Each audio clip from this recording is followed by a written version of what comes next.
introducing Saul. Saul is, as many of you know, an engineer inventor, author and founder of many companies and not-for-profits. He's now a local resident of Austin Mere with his family, having fled the US as a Trump refugee. And I'm just seeing his wife smiling in the audience, and I know that his son is in the back row, so it's lovely to have you here. He is actually a certified genius, having been awarded the US's prestigious MacArthur Genius Grant, which is about $500,000 with no strings attached. Now, I looked up who the other winners of this award have been over the years, and I just wanted to give you a kind of a sense of the sort of caliber of person that gets a MacArthur Genius Grant. Novelist Cormac McCarthy, scientist Stephen Jay Gould, Jared Diamond, Paul Ehrlich, Susan Sontag, Tim Berners-Lee, Atul Gawande, and perhaps most strangely, magician James Randi. And I thought about that, and I thought, isn't that a peculiar inclusion in this very sort of distinguished list? But then I also thought that in its own way, there was a kind of appropriateness with tonight, because when electricity first became a reality in the world, people thought that was magic too. Saul has been consulting to the US government on how to transition its economy to a clean, green future, and now he wants to do the same thing here. It may surprise you to discover that Saul is also a bit of a rev head, and he writes about his passion for cars in The Big Switch. He also, I have to say, has a rather juvenile sense of humour, which means that he's been sending me texts full of double entendre jokes about sockets, plugs, frequency, amps, and megahertz. Before we go any further, I want to acknowledge the traditional owners of the land on which we meet tonight, who had a pretty good idea of how to manage this place and a great understanding of fire and resources and how not to waste anything. We are, of course, on Dharawal country, the country of the Wadi Wadi people, and let's not forget that. And let's also not forget that sovereignty of this land was never ceded. This event is for us as a community to learn what we can do collectively to get to net zero, because that is the only way we are going to get ourselves out of this mess together. And now, without further ado, please give a very high voltage welcome to Saul Griffith. Thank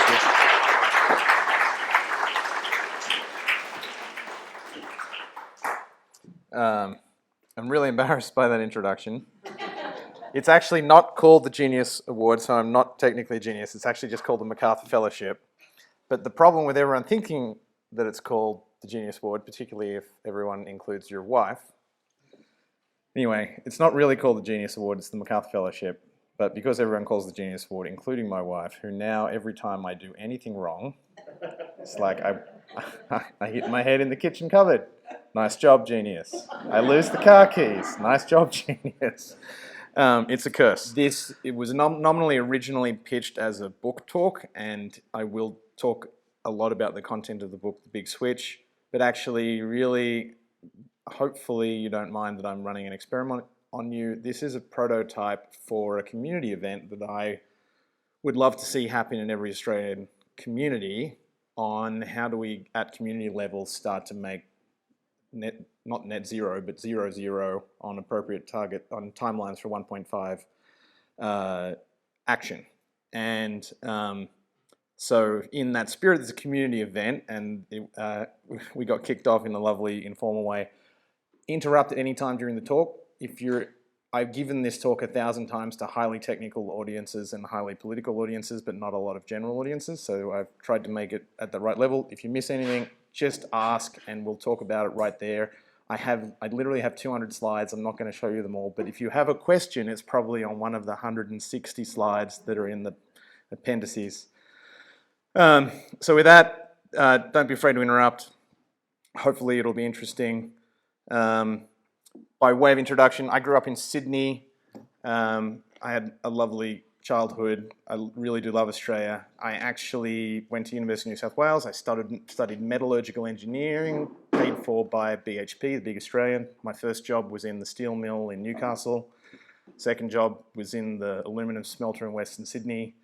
And actually the real pleasure that I had and the fond memories of living in Newcastle in a steel city largely guided my wife and I returning to live in Wollongong as opposed to Sydney. We were sick of big cities like San Francisco, and so that's why we're here.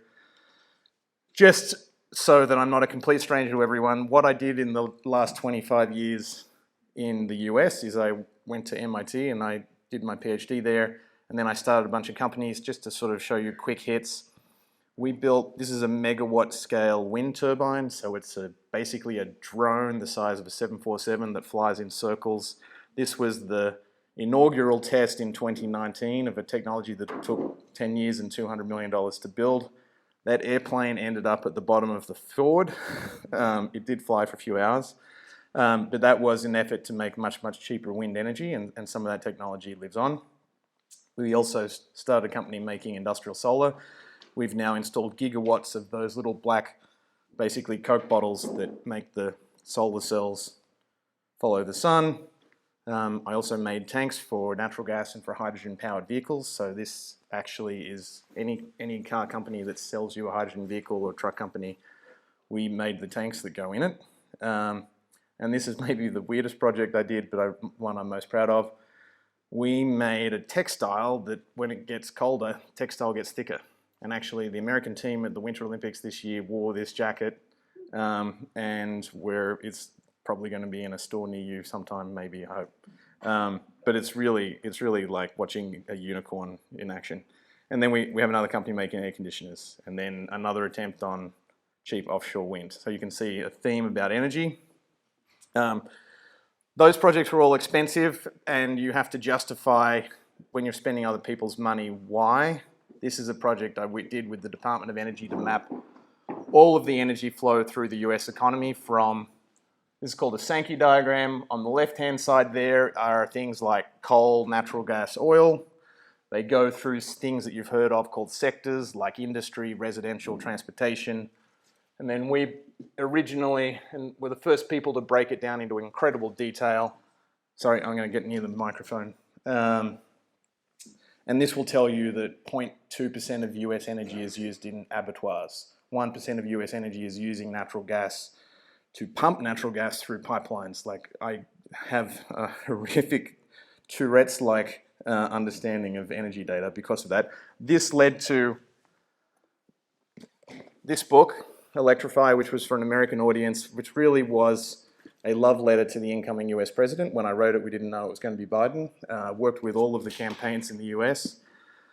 And it was, how do you transition the US energy economy on a timeline appropriate for 1.5 degrees. When I was returning to Australia, I did the same for Australia. That was the data that led to this book, which is a love letter, hopefully, to whoever's going to win in a couple of weeks, on how we would have Australia lead the world on climate action.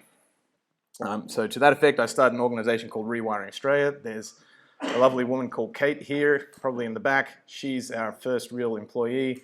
And Rewiring Australia exists to promote what we may or may not call the abundance agenda, which is how Australia can hit its 1.5 degree target in a way that actually improves our lives and our quality of life.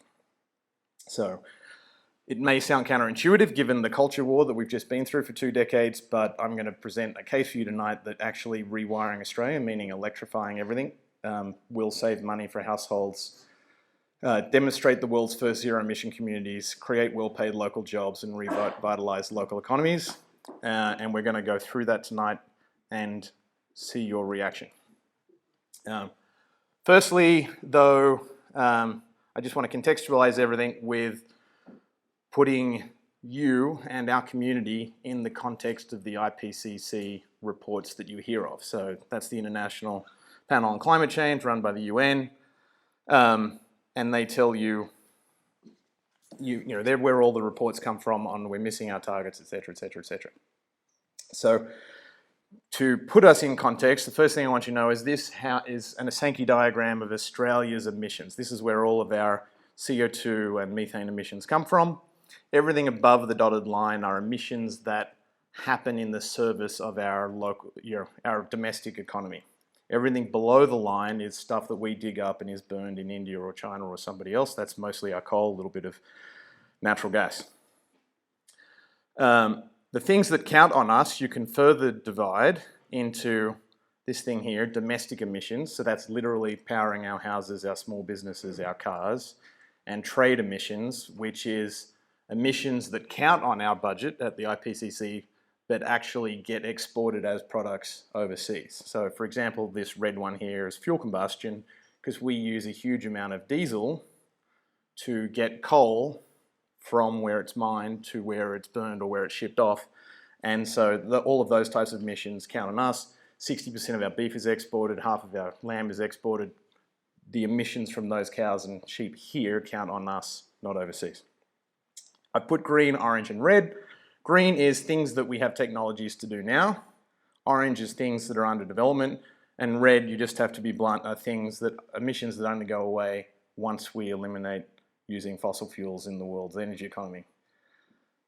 You'll notice a thing here. One of the reasons I started Rewiring Australia is to full-on take on what I think is a structural problem with the Australian climate debate. The culture war has successfully divided us with a conversation about what we have to lose. And what we have to lose is everything that's in orange and everything that's in red. And these are, the scare campaign of we're going to lose jobs in the regions, we'll lose our export economies, et cetera, et cetera, et cetera.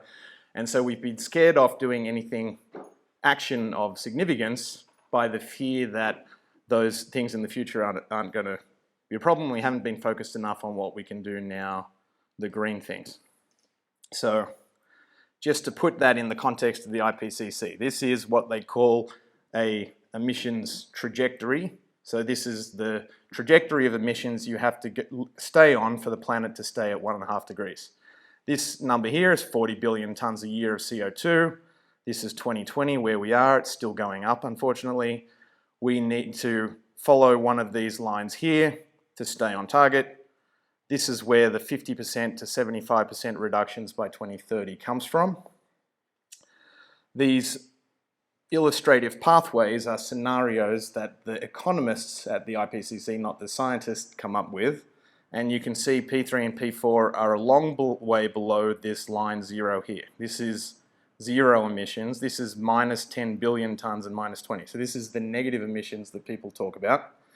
Just to give you pause for the reality of these, 10 billion tonnes is how much fossil fuel we pull out of the ground every year from all fossil fuel industries. So to imagine that we're putting 10 to 20 billion tonnes into the ground in the latter half of the century is to imagine we build an industry bigger than all of the fossil fuel industries to pump something that essentially has 0 value back into the ground. It would take 7% of the world's land area, 15% of the world's electricity. It would compete with food production. It's enormously unlikely. Unfortunately, Australia was complicit with America in lobbying the IPCC to include negative emissions, and you might have heard recently the scandal that we tried to use some and none of them worked. We really need to write those off. That means the fast and early emission reductions are vital, and we've just got to stay on that track and not count on too many negative emissions later this century. You remember those things I showed you earlier, green, orange, and red. Green are the things we know how to do now. The good news is things for which technology exists, electric vehicles, electrifying kitchens, electrifying water heaters, electrifying space heaters, electrifying a lot of light industry and buildings like this, running it with renewables and even nuclear power, that gets us about 3/4 of our emission reductions. They're the ones we can do now and quickly. That will buy us time to figure out how to decarbonise steel because we're not there at scale, decarbonise aluminum, agriculture, ammonia for fertilisers, etc., and then we can get some negative emissions later. The usefulness about thinking about it that way is I can now translate the next 20 years for every community to stay on target for these emissions. So it really does mean this net zero 2050 isn't really at the right target. That actually probably is a 2.6 degree world. We need to be really zero closer to 2040, especially on the bits that we can do already. Now, I'm an engineer, not a climate scientist. I've given you hopefully a reasonable summary of the climate science, but as you might have guessed from those big Sankey diagrams, I actually think about the machines underneath. And so here's the challenge. This is the emissions of our community. You've probably got a water heater somewhere out the back of your house or in your basement or in the garage. They last on average 10 or 12 years. The kitchen stove, cooktop 12 years, space heaters around 15 years, cars around 20 years. These curves are the curves of what happens in terms of eliminating the emissions from our cars and household things if no one ever buys any one of these things again that uses fossil fuels. So like literally tomorrow, anyone who needs to buy a car in Ostomy rule or the 2515, as my son's friend in the back tells me it's pronounced by the cool kids, we now need almost perfect execution of the end-use machines to stay on target for really somewhere between 1.5 to 2 degrees. That sounds pretty tough, and a lot of people think, oh no. I think the most misunderstood component by real humans is the timeline. They hear what I just said and they're like, I'm feeling guilty because I didn't drive here in a Tesla. I'm feeling guilty because the stove is still running on gas in my house, etc., etc. And I had a lovely email from somebody in the audience when I gave this talk recently, and they said, loved your talk. A year ago, our family pledged net zero 2025, and they made a plan. I love the idea if they get the kids around the table and like, how does the family get to net zero? And they're like, let's get solar now because it's affordable. That gets them on the steep curve. It reduces the upfront burden and the cost because solar in Australia is actually more cost effective than the grid at this point. The next couple of years, electrify the stove and the water heating. Get a battery in 2024 when the prices dropped. Anyone who's been quoted a battery so far probably is like, oh, that's not quite there yet. And then get a car in 2025 when there's more choice and maybe some available secondhand. Obviously, a lot of you are like, we're wincing at the $70,000 base model Tesla. So I think there's something nice about this wisdom. I like to then abstract that out. Like you can imagine every household in Australia, there's 10 million households, they're going to go on a journey to get to zero emissions. And it might be, like our house this year, I'm a little overweight, the kids need to go to school, I'll get an electric bike, that'll get through to the fuel emissions, get the electric car next year, etc., etc. If every household has a plan that's sort of roughly on the replacement schedule, think about this, it's 10 machines in your house I'm talking about, so it's 100 million machines in Australia. You're going to replace all of those 100 million machines in Australia in the next 20 years anyway, we just have to do it well. And if every household has roughly a plan, sticks to plan, that actually is the recipe for hitting our climate target. So you're still not convinced and still sounds a little hard, but hopefully what I'm going to show you now will get you there. Firstly, let's think a little bit about the mental problems with how we've tried to address climate change so far. I think there's two big ones. One is we've had an efficiency mindset since the 1970s. So the first time we had an energy crisis was the oil crisis. I don't know if anyone remembers that. 1973. I remember the 78 one because my dad couldn't get petrol. That was one of my first memories. But the 73 one, the problem was America had been cut off from Middle Eastern oil. 15% of its energy supply was missing. There was not even a Department of Energy or an Environmental Protection Agency at that point. Nixon created them as a response to that. He assembled, it was actually called the Joint Committee on Atomic Energy. They sat around a table, analysed the US economy. That was the first time the Sankey diagram was born. And they said, the answer is efficiency. If every car was 15% more efficient, every furnace was 15% more efficient, then we don't need the Middle Eastern oil. That came a couple of years after Earth Day. The environmentalist movement had been born. They needed something to latch onto as a mantra. They latched onto efficiency, efficiency, efficiency. That gave us policy, including fuel economy standards for cars. Australia still doesn't have any. That's why we don't get any electric cars. And you've seen the Energy Star appliance thing on the side of the fridges. That was a 1970s energy policy. Efficiency is a problem. Can't get you to zero. So you actually need to think, what can you get to zero? That's really electrification. That's the first problem with how we think about it. The other problem is we've allowed ourselves to think if we recycle enough plastic bottles, stop plastic bags, that's the cure for climate. Those things are absolutely noble, absolutely useful, but they're 1 or 2% of the climate problem. We haven't blamed ourselves, which is a human thing. But we are actually complicit. 42% of our domestic emissions emanate from the decisions we make around the kitchen table in Australia. 42% of all emissions in the US. Small businesses, public libraries have the same type of emissions. They have a couple of vehicles, they have gas heaters, and they get electricity from the same places. Actually, it's about 65% of Australia's domestic economy emissions are these same type of things. So we've been scared of this, all of the industries we're going to lose. The majority of our emissions we have some agency and control in. So that's because our castles currently look like this. There's the local petrol bowser. We run now 1.8 cars on average in the US household, and all of our toys, including motorbikes, jet skis, and gardening equipment on it. Natural gas hookup for an awful lot of Australian households, where we heat our kitchens, water heating, our space heating, not everywhere, but a lot of places, even our hot tubs and our swimming pools with gas. And then, of course, we get electricity from the grid.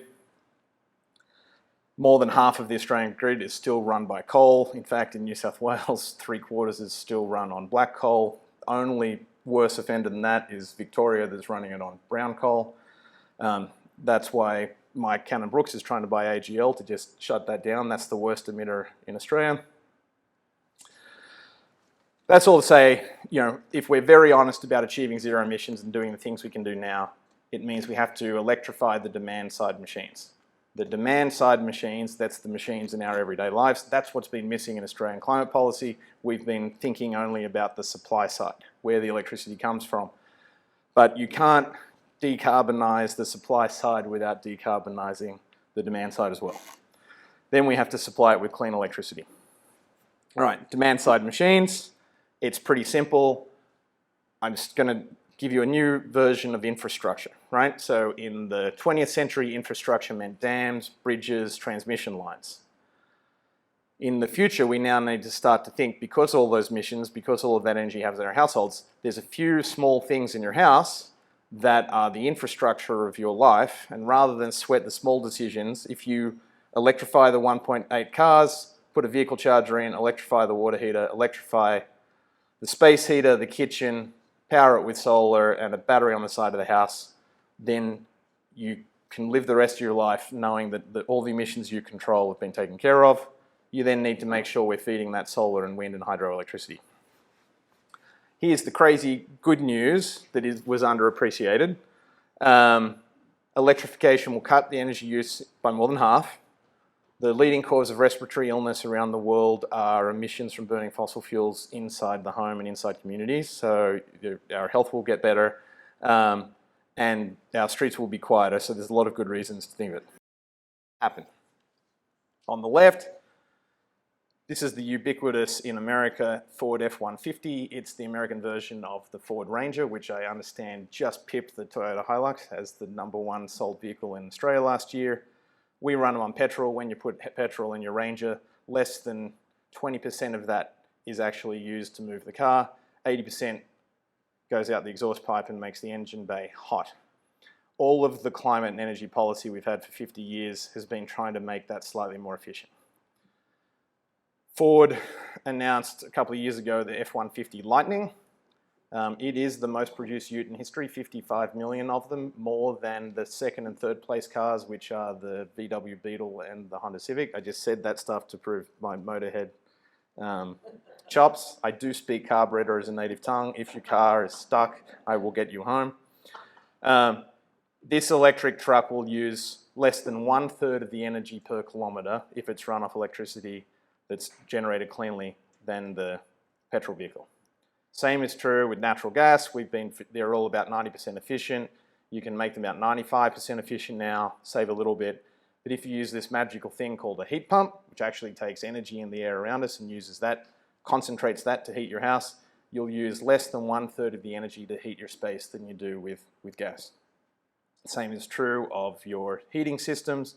This is an American style furnace. This is more typical. In Australia, we have the little gas things that sit in the corner of your living room. If we replace them with these heat pump heatings, you know them as mini splits here or as aircon. They use 1/3, or even in Australia's mild climates, 1/4 of the energy of gas for the same amount of heating. And then even your cooking, those beautiful blue flames that we've been indoctrinated for 30 years to think is the only way to cook. About half of them go up the side of the kettle, don't heat the water, and in fact you use about half the energy on these modern electric induction. The biggest waste of energy in Australia, of course, is when we burn coal. Only about 25% of the energy in the coal becomes electricity. When we burn gas, it's about 40%. We have one of the lowest efficiency generating fleets in the world. In fact, so low efficiency, we don't publish that data internationally because we don't want to be so ashamed of it. We have been trying to make those more efficient. But again, if you generate the electricity with wind, solar, hydro, you don't lose anything. And so we save 2/3 of the energy that you need to do it. So that leads to this. This may be hopefully one of the most technical slides. Amazingly, no one's asked any questions yet, which is good. I see nodding, not shaking, so hopefully that's good. This is the average Australian household today. On the left, we use 102 kilowatt hours of all aspects of energy to run your daily life. The majority, this dark grey thing here is diesel, the light grey here is petrol, so the majority is our fuel use in our cars. Green here is a little slither of firewood for the ACT and Tasmania mostly, although I could smell a few today in Austin Mere. Natural gas is these purple ones here. The orange and the blue. The orange is the waste heat from generating our electricity, and the blue is the actual electricity use. So we actually, of the 102 kilowatt hours, only 13 kilowatt hours is electricity. If you do everything I just said, so I'm not going to try and change your lifestyle because we've had 50 years trying to do that. And in fact, if you try to get Americans to do efficiency, you can find Democratic households lower their energy by 3% and Republicans increase it by 1% when you run an efficiency campaign in the community. So idiocy is trying to do the same thing over and over and expecting a different result. So I'm going to sell you an idea that you solve climate change without shrinking Australian homes, which to our embarrassment are now larger than American homes on average. I'm not going to shrink your car or take it away from you. I'm going to give you all the toys. I'm not even going to insulate your drafty cold house. I'm just going to electrify it, and then you need 37 kilowatt hours of electricity. So it's about 250 or 300% the amount of electricity, but about 2/3 of the amount of energy to run your house. That will be useful in a minute, that information. What are the economics of this transition? So this is called a bubble chart. It's sort of like as fashions happen in data. In fact, Florence Nightingale was considered the inventor of the pie chart. This is the de rigueur chart in Silicon Valley at the moment, so I hope you like it. The average Australian household spends $80,000 a year on everything they buy after they've paid taxes. Around $5,000 a year of that is on energy. That was before the war in Ukraine, which probably means this year on average it'll go up to about $7,000 a year. Of that, about $2,500 to $3,000 is on your petrol and diesel, around $1,700 on electricity, and around $700 on gas. This is the Australian average. That is for the wealthiest households, not hugely impactful. For the top 20%, for the top 5% of households, it's less than 1% of household spending. For the top 20% of economic households, it's about 4 to 5% of their spending in a week.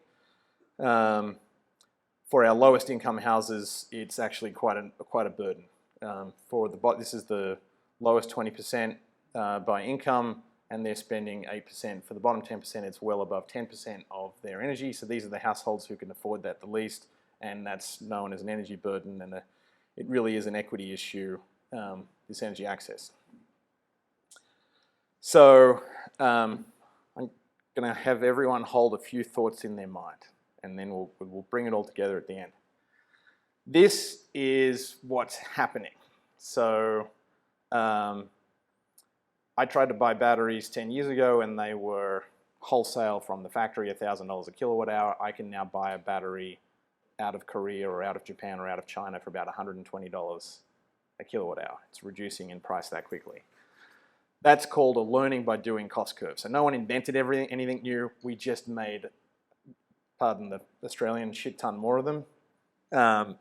that learning by doing curve has actually been known forever. This curve was actually originally called the Wright curve after the Wright brothers, which showed the decreasing cost of aviation every time we doubled the number of airplanes. Then it was known as Ford's curve because it was cheaper cars every time Ford made twice as many cars.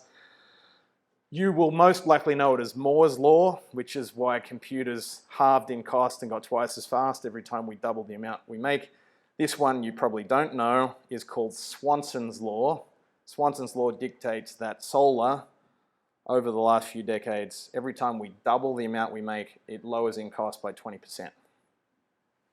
Solar, it has a 22% reduction, wind 14% every time we double, batteries 20%, electric vehicles 20%.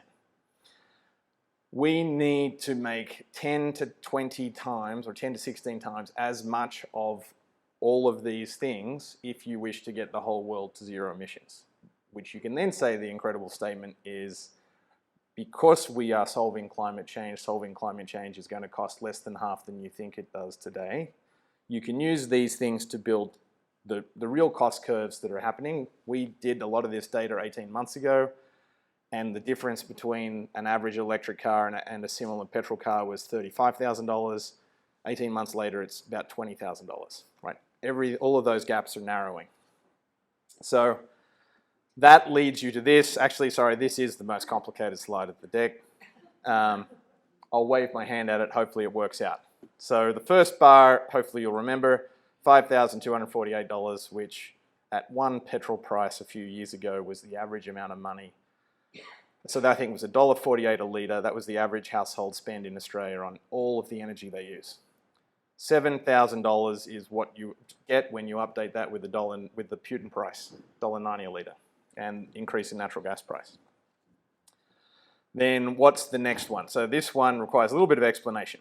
You could go out tomorrow and you could buy 1.8 Teslas or a Hyundai Kona electrics or whatever, electric vehicles, buy the solar cells for $12,000, buy the battery for another $9,000, get the stove for $4,000, get the water heater for $2,500, get the electric space heaters for another $3,000 or $4,000, and you'd spend somewhere between $60,000 and $100,000. You'd be zero emission, but if you were paying 4% interest on all of those things, that grey there is the cost of financing all of that capital. You'd still be paying this little bit at the bottom for a bit of electricity you buy from the grid, but that would be the total cost of energy. You can see that it gets cheaper every year. The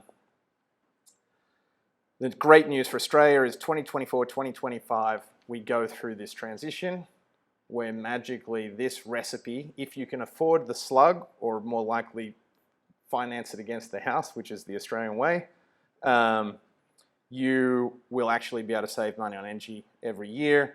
And by 2030, it looks pretty predictable and reliable. Every Australian household should be able to save $3,000 to $5,000 a year on their energy bills, just because of the costs. Now, it's not just me who does this. Bloomberg New Energy Finance, Lazards, they study the energy system. They predict that the cost of that Ford 150 electric in 2025 will be the same cost as the Ford F-150 with a diesel or a petrol. So that's what's coming, and that's what drives these savings.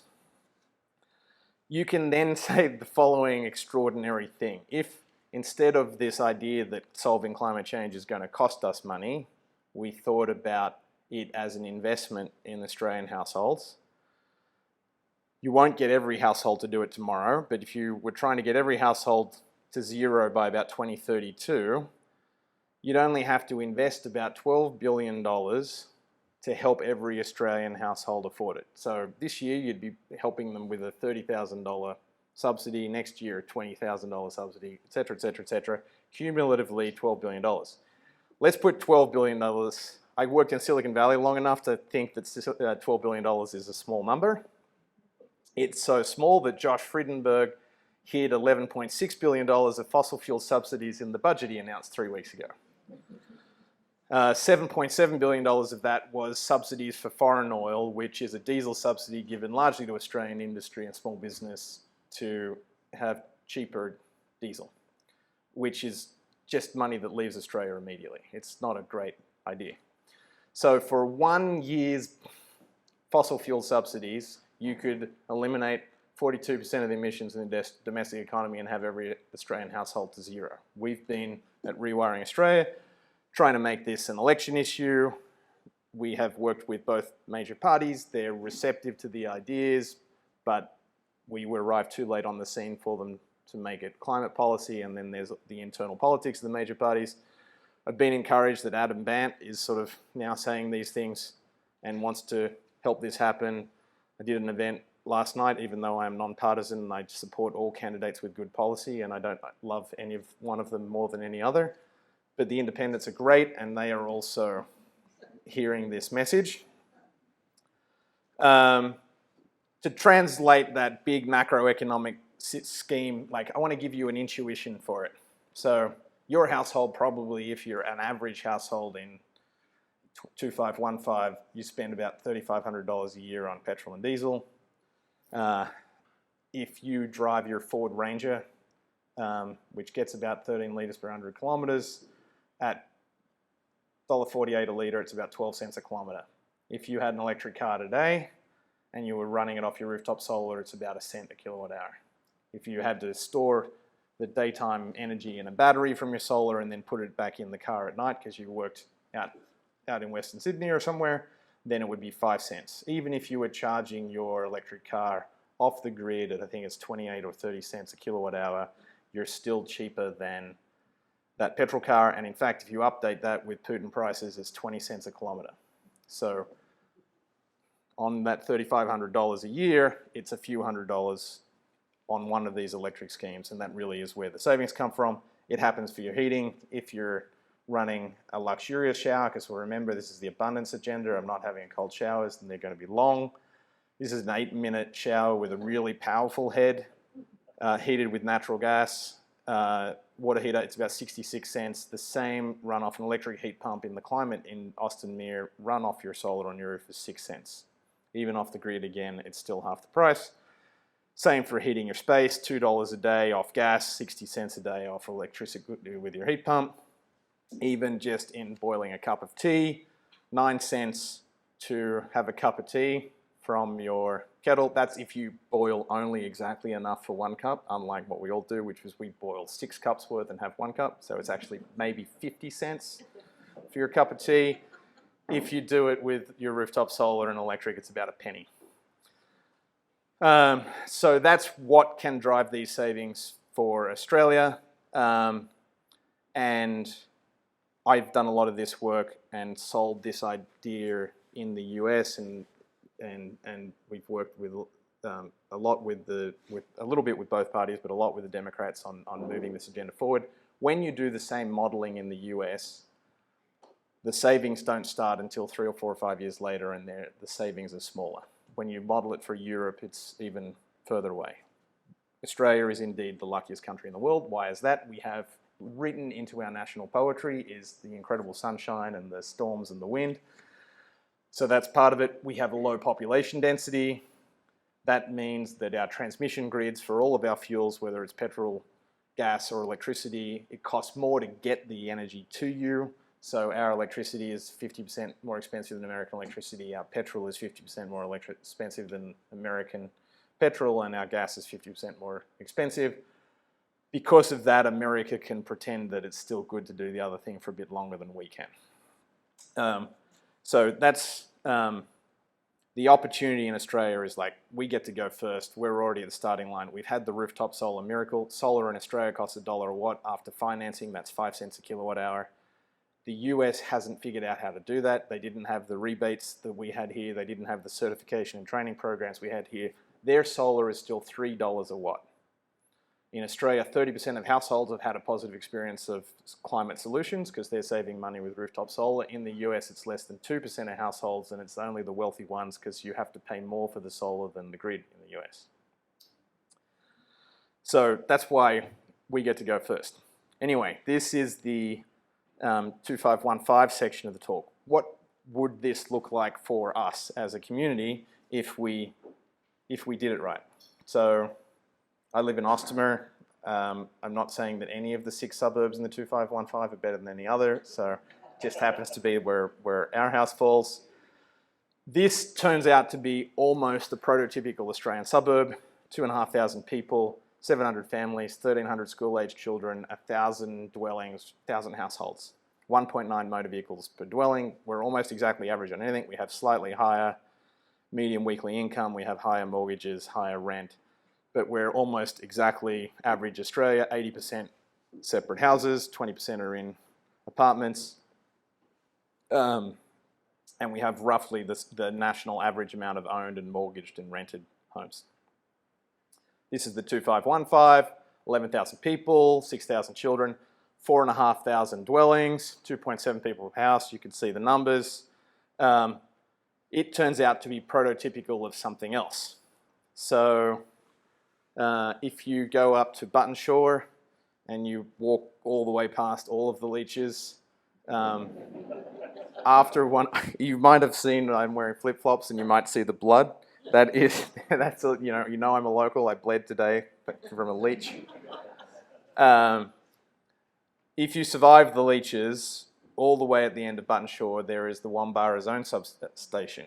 This is, it's an ugly piece of kit you've probably never thought about. They're usually hidden behind the railway station in most suburbs, but that's actually how all the electricity works. So it serves all of the 2515. Energy comes in from the transmission grid, from coal generators, from gas generators, from wind and solar, from all over the New South Wales. Comes into there, it gets down converted to 11,000 volts. That's what the K means, it's 1,000.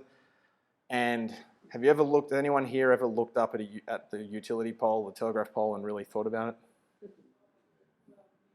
Yes, that's great. That's like 3 out of 200.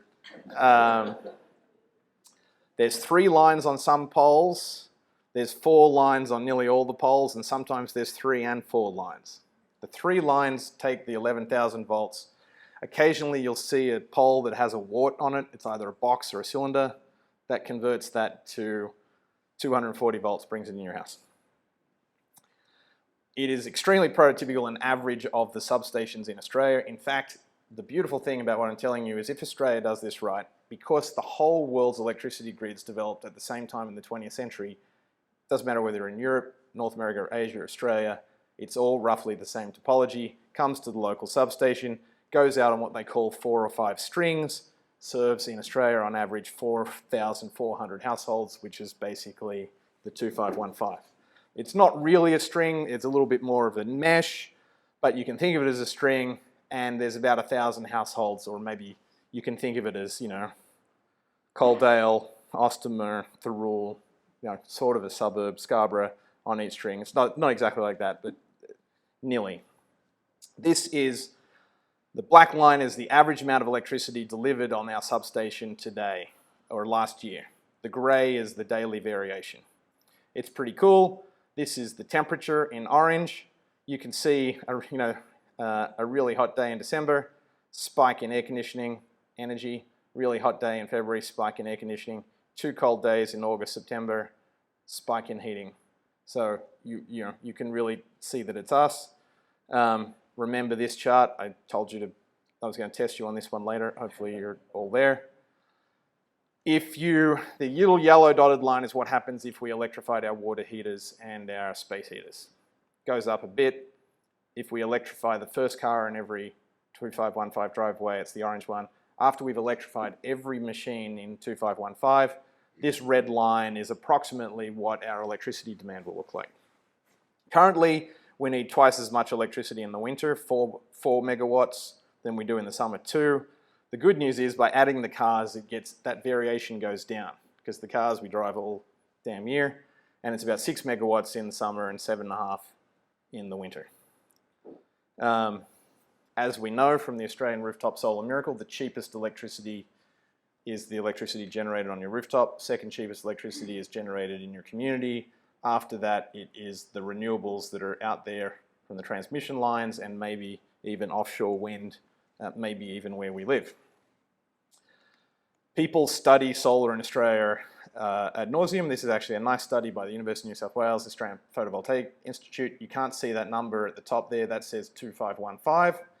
They have done an estimate based on actual trees and actual shadows and actual rooftops, and they believe another number here that's small, the 2515 could generate on its rooftops with a fairly conservative assessment, 75 gigawatt hours a year of electricity at the bottom. In the electrified future, I showed you 2515 would use about 55 gigawatt hours a year. So in theory, we can supply all of the energy we use for everything we do within our community. That's not necessarily a good idea because there's summer and winter. So we get, this is actually taken from local weather stations. We get about twice as much energy from our solar in the summer as we do in the winter. The dotted lines are the really, really summer, hot, cloudless days. These are the days that we had all January.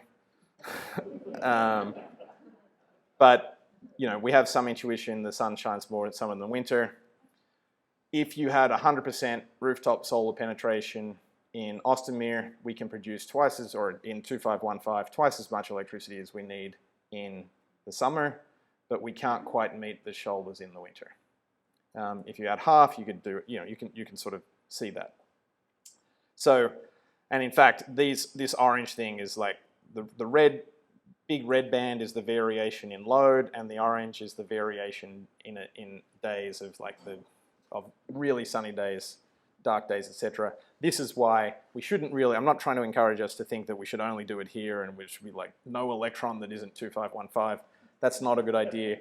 We want the national electric grid. Really, we would like to connect Western Australia. They're like Texas. Texas power failure was because they were trying to be like Western Australia and go in alone.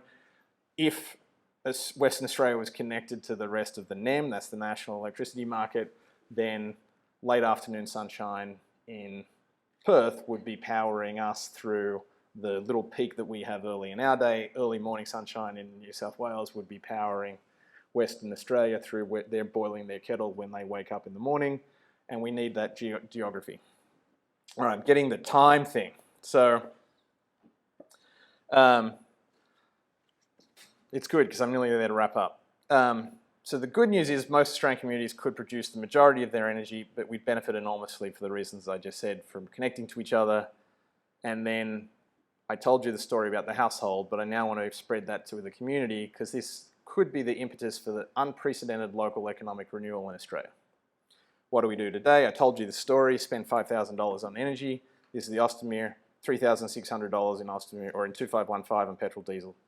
You've heard that story. The great majority of that leaves the 2515 creating no jobs. And in fact, the majority of that money goes overseas creating no jobs. It's only a tiny fraction, about $23 of that 4,900 currently that's being respent in the 2515. This is what we could do if we were powering a half to 2/3 of the electricity generated locally. We'd still be paying some for some electricity from the grid. But by electrifying all of these things, it creates a huge amount of local labor because you can't install all of these machines from China, right? Yes, we still have to buy them, but then we're generating all the electricity for them and we're saving a huge amount of money, about $4,000 a household. Good for the household, better for the community. For 2515, we spent $22 million last year on fossil fuels. We spent $16 million a year on petrol and diesel. Created, what, 2 jobs at the petrol stations here.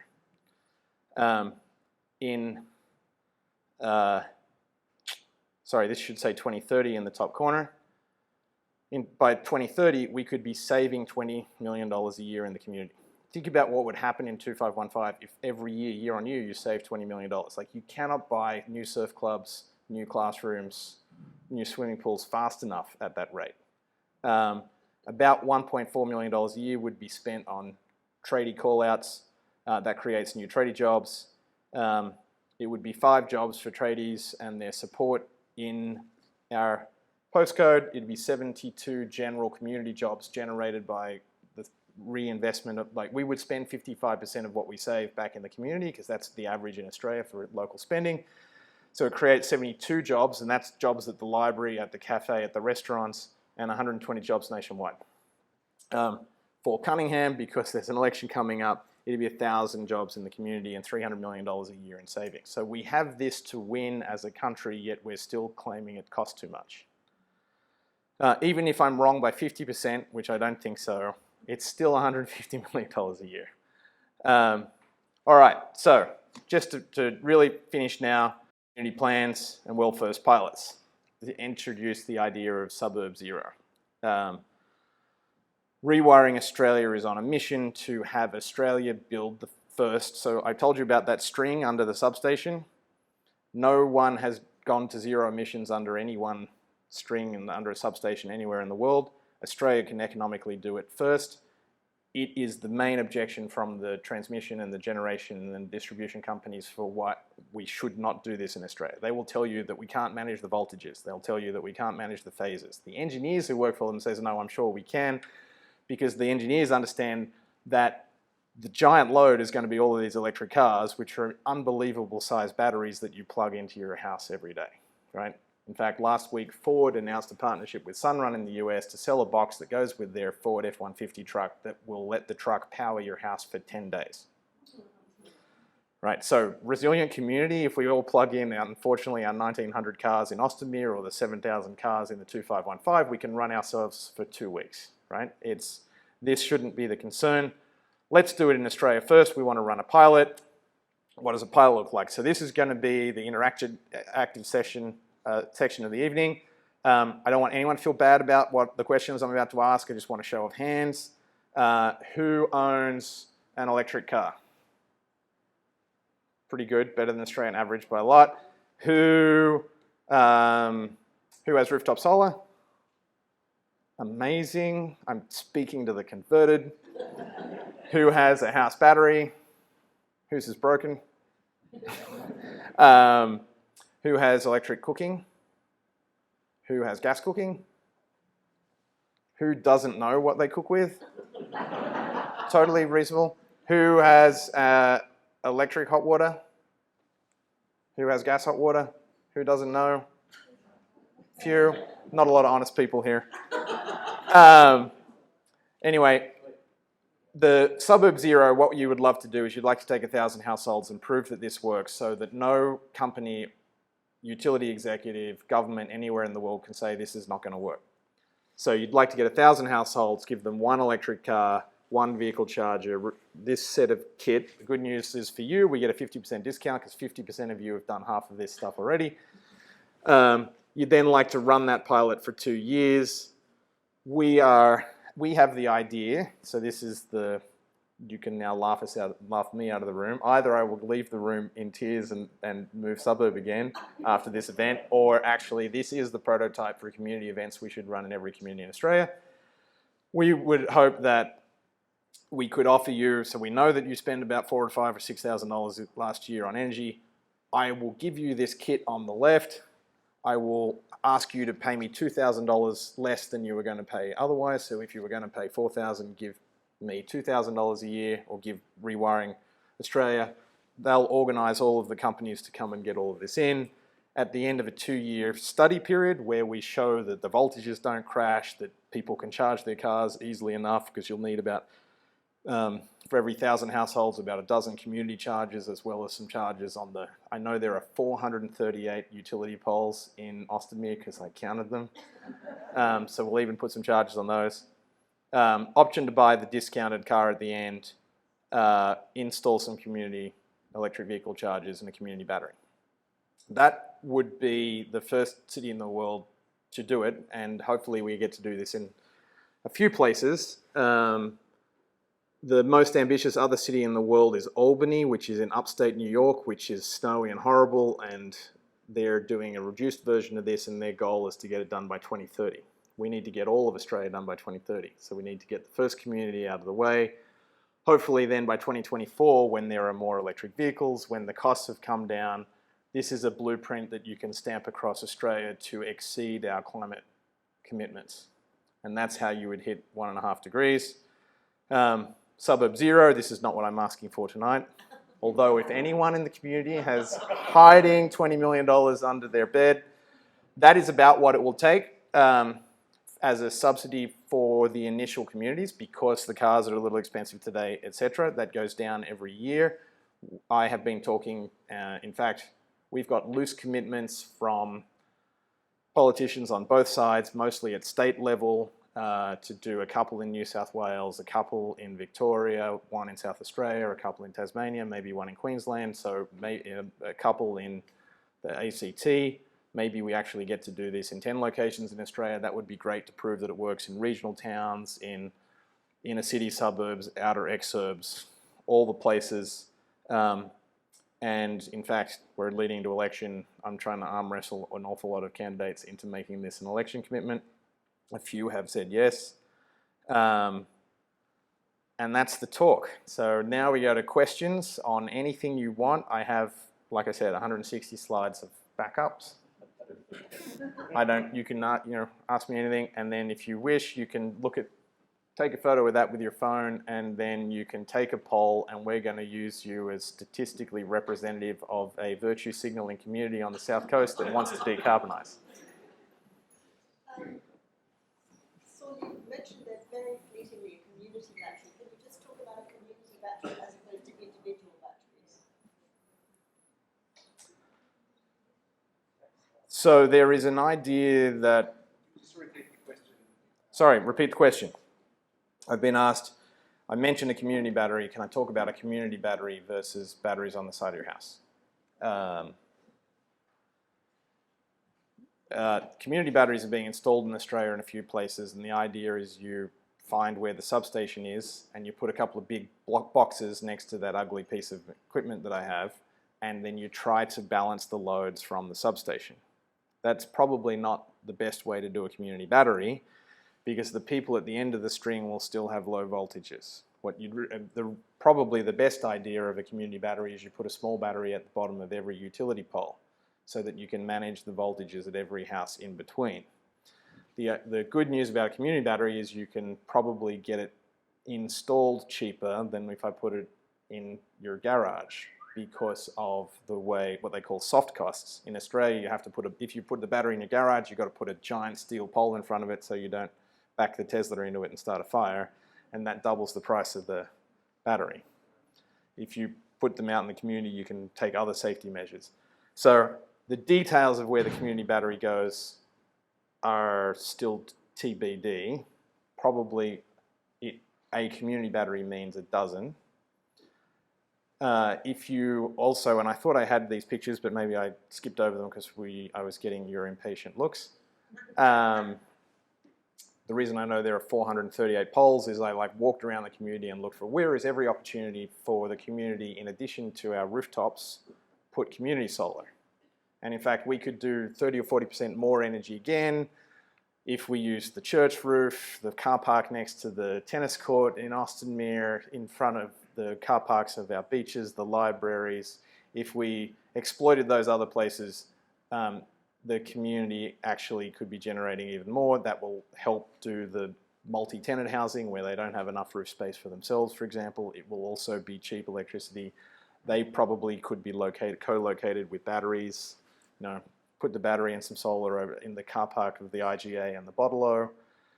In reality, the hardest thing about balancing the grid is that people treat their electric cars like their cell phones. They drive them all the way to the bedstand, park them on the bedstand with a cell phone, plug them in and try and charge them overnight.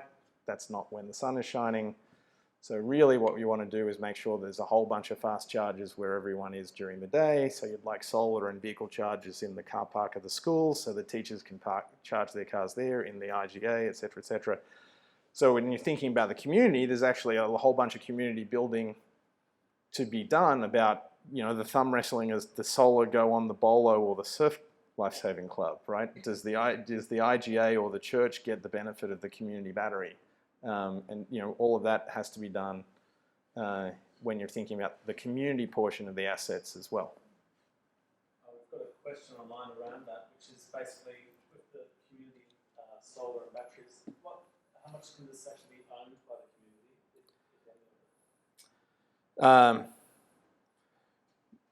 The astute asker of that question, so the question is, how much can the community own of these batteries and these generation assets? And the original electricity grids around the world, and in fact in Australia, were owned by the community. They were called the muni or the municipal, and they would sell all the electricity. So the city of Thirroul or the city of Wollongong used to own all of our local distribution. In a fever dream of neoliberal economics in the 2000s, we sold we had already agglomerated all of the distributions, that's the distribution wires, up into state-owned companies, and then we sold them off largely to overseas interests. If you were just wanting to bite off the horrible political cherry in this conversation right now, they would like to charge, I'm going to deliver 3 times as much electricity over the local distribution grid. I don't need to upgrade the wires. They don't need to be thicker. There's plenty of room for all of those extra electrons, but they would like to charge us for all of them. If they charge us for all of them, the community doesn't win. So you can actually start to build an argument that the community should maybe buy back or own the wires again. Where's the other money going to go here? It's going to go to financing. We used to have community banking in Australia, and the community banks used to be able to extend credit further down the households because they actually had personal relationships. People, it wasn't just a phone call from Sydney. And if you were trying to, a lot of the money will actually be made in the financing of this, because this is really switching buying petrol for buying financing.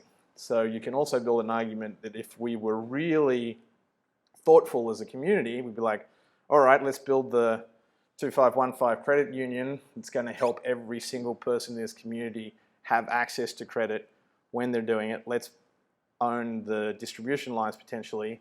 And that is probably something like the recipe for doing this in the way that's most favorable to communities. Because for sure, there are already a lot of companies, and you'll have heard their names, and there's even banks that are starting to offer these products because they see this windfall coming and they would like that money to leave your community. So it is a really good question to ask, and it's a really important question, because who would you, I think ultimately the banks need to win a little bit and the technology companies need to win a little bit, but we want the community to win the most.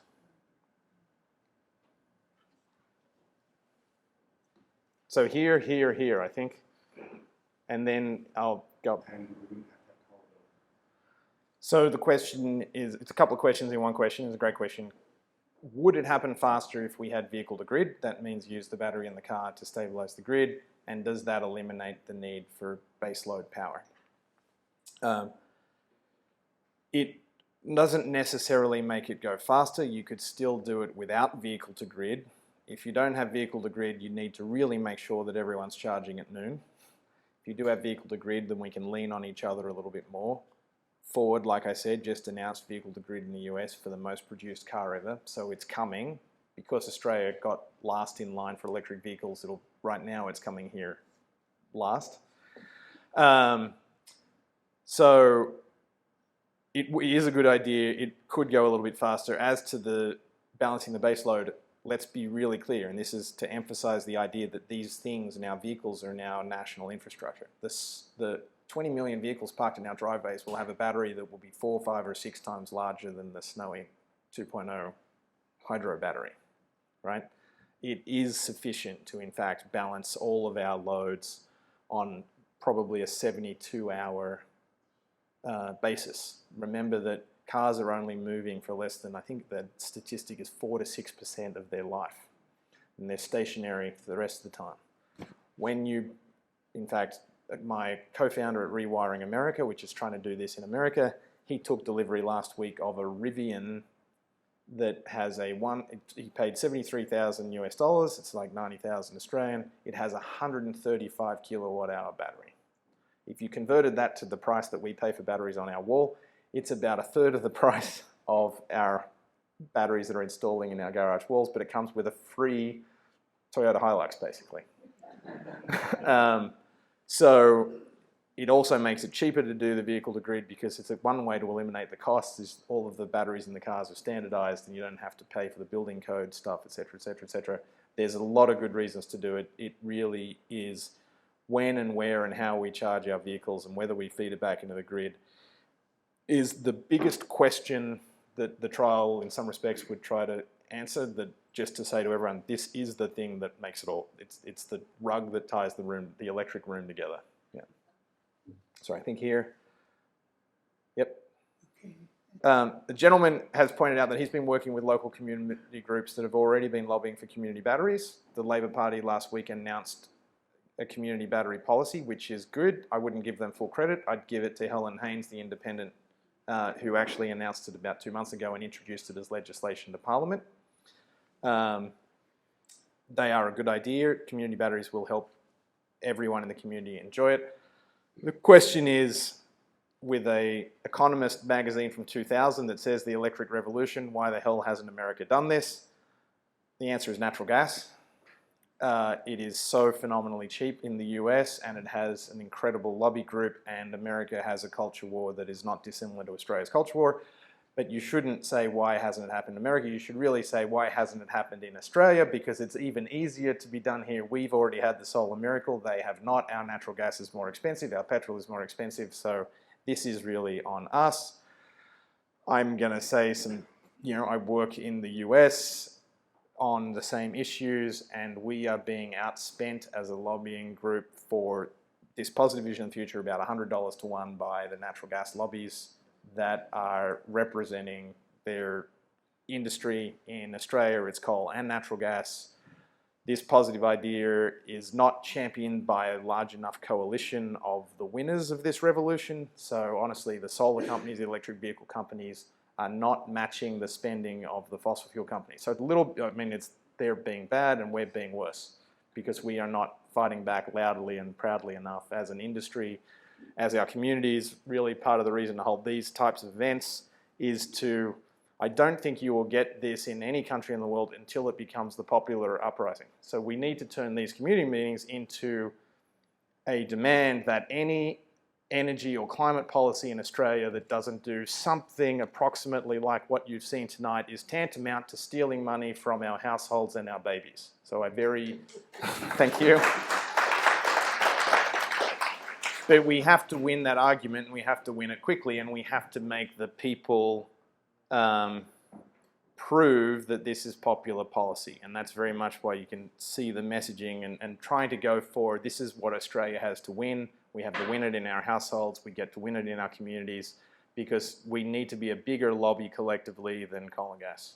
I think there was a question here in the Stop Adani shirt, which I love, and then I'll go to the two in the back. So 2 really good questions. I'll state each question and answer them at the same time. So the first question is, what happened or what about solar hot water? So in fact, an Australian company really pioneered this, and Australia and Israel led the world. This is where you either use sheets of black plastic or little evacuated tubes on your roof. Sunshine hits it, heats the water, goes into a tank, and then you use that for hot water at night.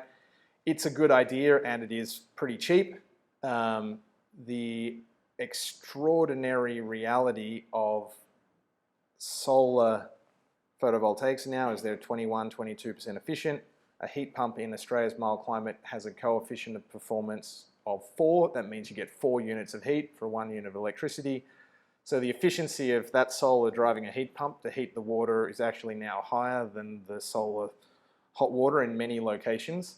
Still doesn't say that you shouldn't do the solar hot water, but because it's electric and it's a load that you can move, because essentially that hot water tank is a battery, it's the cheapest battery that there is, period, because it's water. It's very useful. Beyond being roughly the same efficiency, it's useful as a battery to take all of that big solar peak that Australia gets in the middle of the day and save it for this evening's cooking and tomorrow's shower. So all of it's good. I like to say yes and, meaning I think most of that market will be won by photovoltaics with the other thing, but yes and we should also do that. The second question was, let's talk about resources. Are we really just trading in the abundance agenda one problem for another problem? It is definitely possible to solve climate change and still choke the oceans with plastic, still kill all the mountain gorillas, etc., etc. I think that's to paraphrase your question. And we need to be careful. But to give you the good news story, so everyone in this room, whether you like to believe it or not, is responsible for roughly 6,000 kilograms of fossil fuels per year for yourself. When you burn that, the oxygens are big and they attach to the carbons and it becomes bigger, and so there's 20,000 kilograms of CO2 for each one of us each year. If we had the luxurious Australian electric lifestyle that I just showed you, each one of us would need 4,000 watts of electricity on average all year. If you produced, and this is just sort of a thought experiment to scope the problem, half of that with solar that lasts for 20 years, half of that generated from wind, which lasts, those machines last for 30 years, and because the sun doesn't shine all day, half of it gets stored in batteries, and the batteries have a lifetime of 10 years. With technology available today, you'd need roughly 50 kilograms a year for every Australian of batteries, wind turbines, and solar cells. Great news about batteries, wind turbines, and solar cells. Unusually, they're made out of some of the most recyclable materials in the world, metals and glasses. We're really, really good at it, about 80% recycling rates. So if we just recycle them about what we can do today, 80%, that means about 10 kilograms of those things per year per person. Now you're talking about 6,000 kilograms or 20,000 over here versus 30 kilograms a year. If we get higher recycling rates, we can do even better. It's not perfect. The good news is we're using less and less of the cobalt and the trace elements as the alloys change of the batteries over time. But at least this suggests a pathway to a much, much, much more circular economy. I believe that we can very likely close that loop in the next few decades with attention, and I believe that as a material science metallurgy person who really geeks out on this stuff. So I think we should be careful about where we mine it. I think we should be careful about how we mine it. I think we should work on new technologies that eliminate some of the trickiest parts. But it looks, at least it's a better idea right now than what we're doing. To be clear, I was building an argument here that we should, for the next few years, have high intervention from the Australian government at federal and state level in underwriting Australian communities and households to build this revolution. Now, we've had technology, not taxes, as a mantra and a policy that really is, I think, econobabble is the term. It sounds like it's reasonable, but if you were pro-technology, not taxes, you wouldn't be subsidizing the fossil fuel industry for $11.6 billion a year. It's just damn hypocrisy. We can afford it as a nation. It obviously is going to produce a good result. And unlike any other country in the world, we've taken the first step more dramatically and better than any other country did it. The Australian rooftop solar miracle. What did we do? We subsidized that technology in the early days. We had huge prices for electricity you delivered back to the grid. We ran a very clever certification and training program in Australia that is the reason we have $1 or 90 cents a watt and America has $3 a watt, because we trained our tradies to do a good job and essentially take out some of the permitting and inspection tasks because they were certified to do them well. This is the blueprint for what we should do for the other components so that we train enough young Australians to do all this work. It's, like I said, it's 100 million machines over the next 15 years, right? It's about, we need 50 to 100,000 tradies, new tradies to do it. So I didn't quite answer your question, which was, I want to put a battery on the local school. But I've used your question beautifully to make some political points. Thank you. The question was, we want to raise money in our community to put a battery and a solar over the school. Economically, raising the money for the solar is a slam dunk this year for the school, and you should do it, and it's a good idea for the school. I don't know if it's a public or a private school. If it's a public school, you'd hope that we're already doing it. If it's a private school, I'm glad that the parents are organizing. The battery is still marginal economically. It's sort of crossing over this year. Maybe at the scale of a school battery it works. The school car parks and the school roofs are the largest community solar generation site in every community when you look at the maps. So in every way, it's a fantastic idea to do both of these things at the school, also to socialize the idea amongst the children. I'm in no way going to discourage you. I would just encourage you to get really angry and political and get out there and try to get state and federal governments to just make this policy.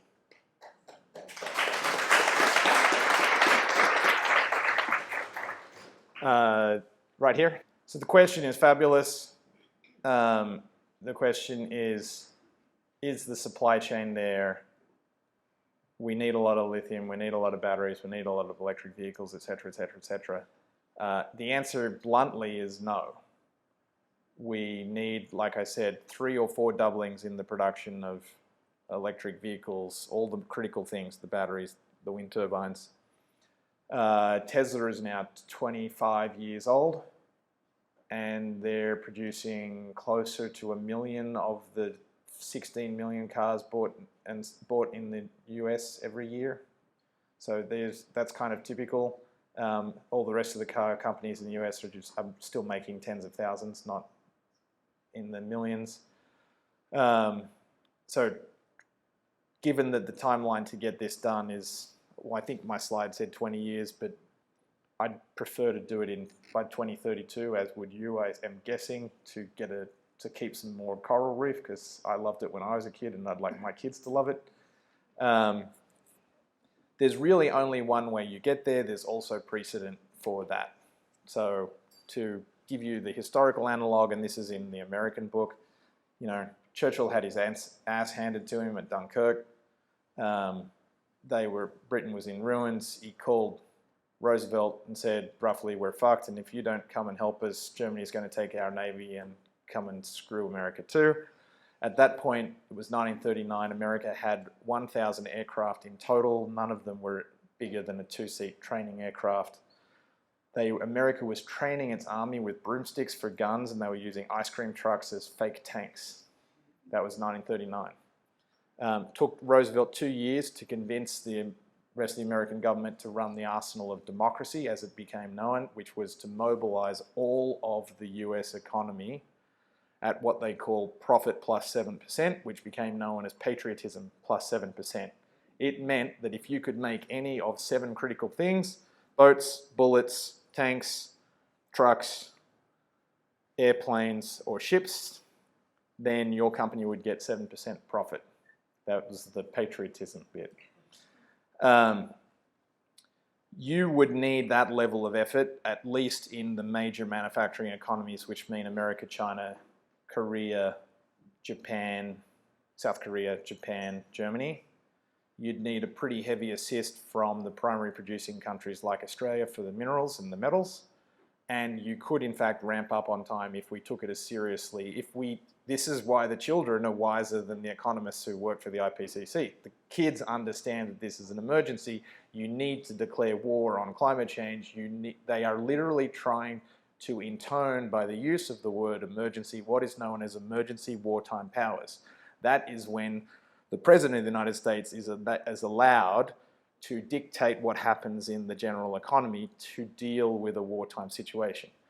The amazing thing that happened because of the Ukraine situation, now that we realize that, I knew it years ago, but Europe's been planet fucking hypocrite on Putin's natural gas tit forever, that just came home to roost. It turns out America is actually intoning wartime executive powers to produce heat pumps, which is the electric technology that can take Europe off Russian natural gas this decade. It's a little late, but we're starting to use we're starting to use the right tools. That's what you would have to do to get it done on time. Everyone who's swallowed the Reagan-Thatcher pill of neoliberal economics for the last 50 years is going to be upset by the following statement that just is true. The free market can't get you there. You can't grow at the rate required to hit any target under 2 degrees. You have to have an intervention that's faster than the natural growth rate of, that's why I told you, 25 years to get from 0 to 1 million for Tesla, we've got to do 2 years from 0 to 1 million for everything else. The free market can't get us there for any target better than 2 degrees. We need to start using the emergency powers. That's why the kids have got it right. That's honestly why my theory of change now is America's not going to do this. I just watched America it's so politically polarized, it's so owned by the gas industry that, and the coal industry to a lesser extent, that even though Biden came in on the first day, it was my happiest day in 20 years of climate politics, said 50% reductions by 2030, which is the first major nation making a science-based climate target. It looks like after all the fighting, they might get 15 or 20%. So you have to change that equation. Enter Australia. We are the luckiest country. It's going to be economic here first. We win most. We win this decade saving money for households and small businesses. We win next decade because most of the other countries in the world don't have as much land, don't have extraordinary wind and solar. We will be making the steel, the aluminum, the lithium for all of the other countries to get there. And that will absolutely dwarf our income that we make from our fossil fuel economy today, which in fact we probably lose money on fossil fuels. Just to round this out, you invited such a fabulous rant. I want to thank you for your question. Everything that I couldn't say in the talk. So we celebrate our fossil fuel export industry. I'm winding up. I know, she said, is that wind up or wind down?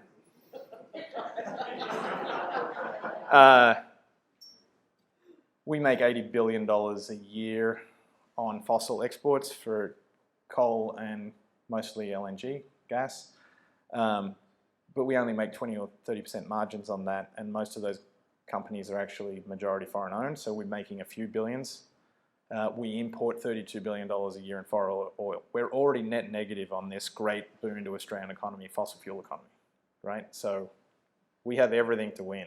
And if Australia went really boldly, particularly on the things that happen now, you can guarantee you would bring forward climate action in the US by 10 years. You'd bring it forward in Europe by 10 years. Like, we are probably the best bet to prove to the cynics that it works. So let's get on with it. And I know that you're a local member, so thank you.